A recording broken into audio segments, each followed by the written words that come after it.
شده از ابو نسیم؟ در را کرده ای؟ سلام بر خواجه مهدی. سلام ابو نسیم. گوسفندان ما را گم کردند، گویا آنها در سرای شما می باشند. ابو نسیم به جان شما تنها گوسفندی که در خانه ما وجود دارد منم. لیکن غیر از شما گوسفندی دیگر اینجا وجود دارد. ندارد به جان شما، من در این سرا تنها هستم. به داروغه خبر دهید. صبر کنید روم، حسب را زین کنم با هم رویم. اسب زین نمی خواهد خواجه مهدی. پیشرفت کرده ایم، به غرب وصل شده ایم. صبر کنید. به داروغه اطلاع خواهم داد. ابو نسیم این دیگر چیست؟ این وسیله ارتباطی 13 پرو مکس است. 14 نیز آمده، 15 نیز رونمایی شده است. اینایی که داری میگی اینا یعنی چه؟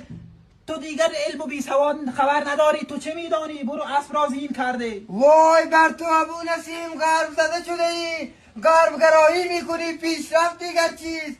در روستای چلم این چنین چیزهایی ما نداشتیم. خدا تو را لعنت کنه، لنگ بر تو نسیم، غرب زده شدی. از سرای من دور شو، از سرای من دور شو، دیگر نمیخواهم تو را ببینم.